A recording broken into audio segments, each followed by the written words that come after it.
আপনি জানেন কি টাকার পরিমাণের সঙ্গে মাত্র লেখা হয় কেন? আমি নিশ্চিত আমাদের দেশের অধিকাংশ মানুষই এটা সম্পর্কে খুব একটা ধারণা রাখেন না, হয়তোবা আপনিও না। তবে চলুন রকমারি টাইমসে আপনি জানেন কি এর নতুন পর্বে এই বিষয়ে বিস্তারিত জানা যাক। আমাদের দেশে টাকার পরিমাণ 500 টাকা হোক আর 5 কোটি হোক, পরিমাণ লেখার পর মাত্র লেখা হয়, আর অঙ্কে লিখলে এই চিহ্ন ব্যবহার করা হয়। কিন্তু এর কারণটা কি? এখন আমাদের মনে প্রশ্ন জাগতে পারে, আপনি ব্যাংক চেকে টাকার পরিমাণ লেখার পর কেন মাত্র শব্দটি লিখলেন? 5 কোটি টাকা তো আর মাত্র হতে পারে না, এটা নিশ্চয়ই অনেক টাকা। কিন্তু এরপরেও কেন মাত্র শব্দ লেখা হয়?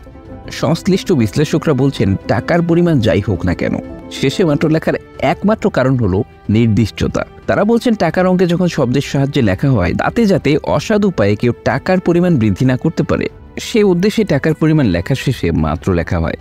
অর্থাৎ টাকার শেষে লেখা মাত্র শব্দটি টাকার পরিমাণের নির্দিষ্টতা বোঝায় এবং নিরাপত্তা দেয়।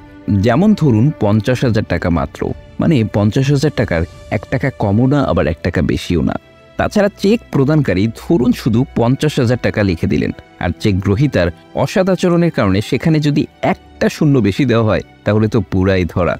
তাহলে ব্যাপারটা কী রকম ভয়াবহ চিন্তা করতে পারছেন? এছাড়া কেউ টাকার পরিমাণ 50 লিখলে এবং শেষে মাত্র না লিখলে 50 শব্দটির পেছনে হাজার বা লাখ বা কোটি শব্দগুলো যোগ করার সুবিধা থাকে। তাই 50,000-এর পেছনে মাত্র লিখলে তার পেছনে আরও টাকার পরিমাণ লিখলে এ নিয়ে প্রশ্ন উঠবে যে মাত্র লেখার পরে আবার টাকার পরিমাণ কিভাবে আসে।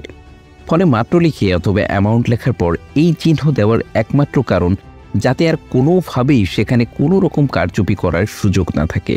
অর্থাৎ এটি প্রতারণা থেকে বাঁচার একটি অন্যতম ফাঁদও বলতে পারেন। সহজ কথায় এর ফলে পরবর্তীকালে টাকার অঙ্ক পরিবর্তন কষ্টকর হয়।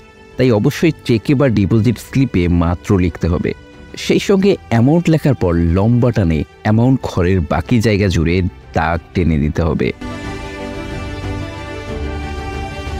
প্রিয় দর্শক, মজার এরকম আরও তথ্য পেতে আমাদের সাথেই থাকুন, আর ফলো করে দিন আমাদের ফেসবুক পেজ এবং সাবস্ক্রাইব করুন রকমারি টাইমসের ইউটিউব চ্যানেল।